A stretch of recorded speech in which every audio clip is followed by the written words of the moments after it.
Hey everyone, this is a small lightning talk about how the Web3 and Web2 security approaches are similar and what's the good and the bad of Web3 security. So a bit of a background. My name is Omar. I'm a co-founder and CEO of the company Decurity. We do security audits and develop the security monitoring solutions for the smart contracts. And all of us come from the traditional cybersecurity background. We've been developing the high-load firewall systems. We've been doing penetration testing and such. And so we see a lot of analogies and what's similar and not similar between the approaches to cybersecurity in the decentralized world and the centralized world. So a very extremely high-level scheme of the security cycle is as follows. So there is a stage before the product is live and even before the product has started development. So at this stage, it's important that the engineers and even the users, the future users of the product are aware of the security threats and how to build the secure products. It's also important that the developers understand the risks that are associated with this product, and they have to design the system in such a way that that those risks are not realized. So during the development of the system, there are audits, there is testing, there are various procedures implemented in the development pipeline that have to be done to ensure that at each sprint, at each stage of the and milestone of the development, all the security properties are good. So the third high-level stage is the production. When the product and the system is finally live, then it can get attacked. So obviously, at this point, there have to be some kind of a monitoring, and there has to be some kind of an incident response. So we have to know when something happens, and when something happens, we have to react to this. So in Web 2, this maps to a lot of different frameworks and tools that are used for security. So before the product is development, you can just pull up any standard which is relevant for your industry. For example, a WASP application security verification standard. You can pull up some methodologies like Microsoft Stride. There is secure development lifecycle. There are loads of different approaches, including even ISO 27001 and other certifications. There are many tools where you can draw the threat models and to visualize how your system will work, how the data flows in and out, and what are the possible threats for it. And during the development, you can use hundreds of open source tools and a lot of commercially available products that have been on the market for 10 years or more for static analysis, for third-party dependencies analysis, for the dynamic fuzzing and scanning of the applications. And also there are hundreds of penetration testing firms, and there are different competing bug bounty platforms and vulnerability management solutions that scan your network, not just the applications. And during the production, there are intrusion detection systems, intrusion prevention systems, web application firewalls that can detect threats or even prevent them. And there are, of course, security incident and event management systems where the security operations centers can look at the dashboards of those CMs and see the data coming from all the security tools and monitoring tools, and to react accordingly when they see that something's happening. And when we try to map those stages and those types of products and frameworks on Web3, there isn't much actually. And it's hard to come up with like top 10 products in each category because there are not even 10. Starting from the awareness, there are some courses on smart contract security, but there is no like an agreed upon standard for everyone. There are some manuals and guidelines scattered across the GitHubs. I think there are no big courses and guidelines about the decentralized systems in general, the security, not just the Solidity smart contracts, but the general approach to securing the decentralized systems.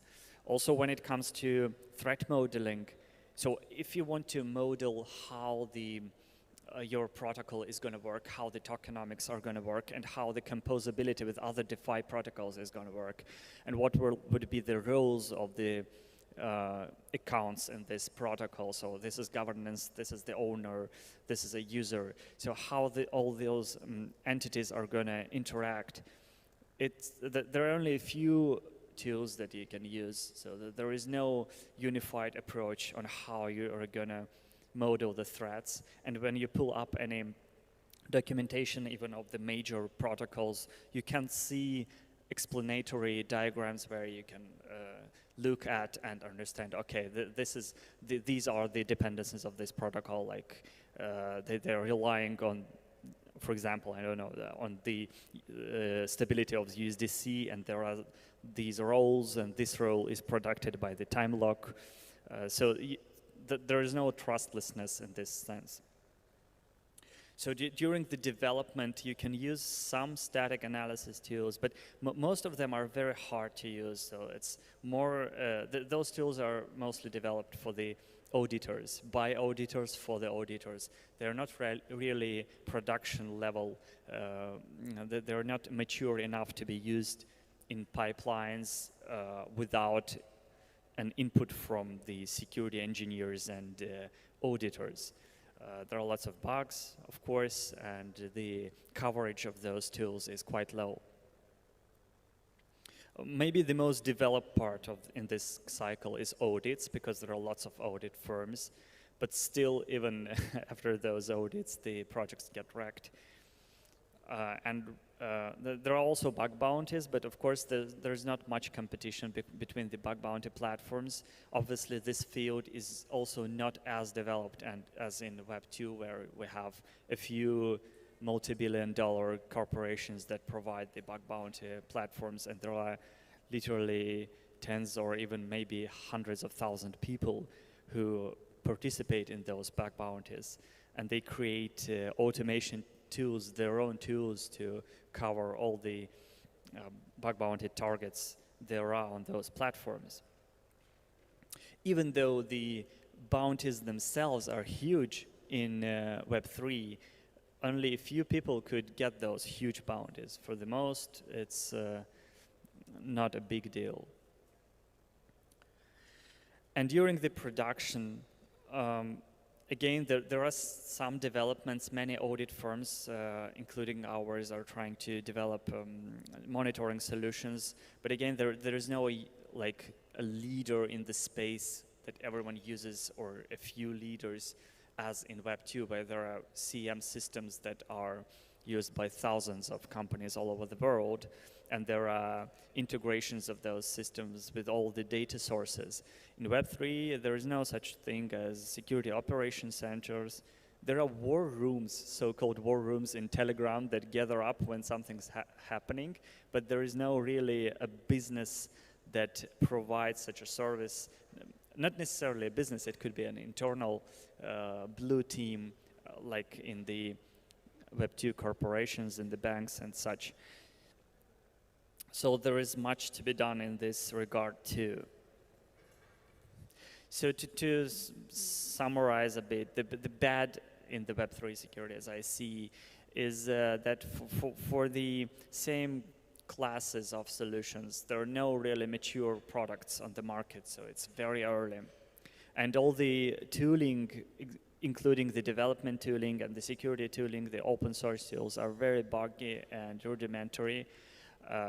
Many of them are developed by one person, literally one person develops it for years and no one else contributes to it. And apart from that, the user adoption and the UX security is also unsolved problem, as you may know, in the crypto space. But there are also good things, as I can see them, compared to what I can see in the Web2 security. So first of all, the audits are much more transparent. In the penetration testing field, the companies don't publish their reports. It's a very uncommon practice. Mostly, they can share the executive summaries of the reports with some parties, like the regulators or big clients, but mostly they're not published. In Web3, on the contrary, the reports are mostly published. It's much more transparent approach. Also, there is an adoption of more complex and novel approaches, such as formal verification and zero-knowledge stuff in the Web3. For example, there is some development in the zero-knowledge bug bounty field.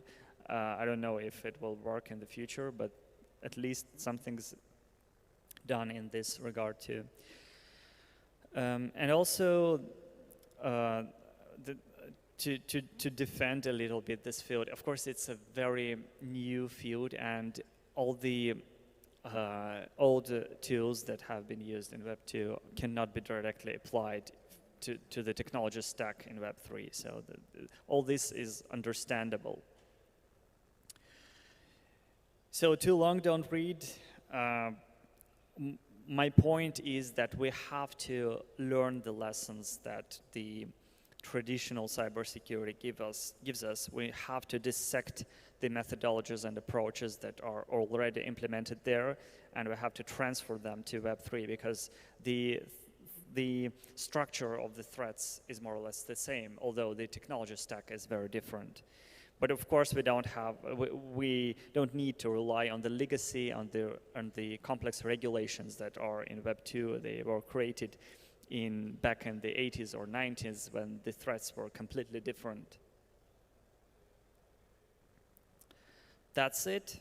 This was my main point and the lightning talk about the Web2 and Web3 security.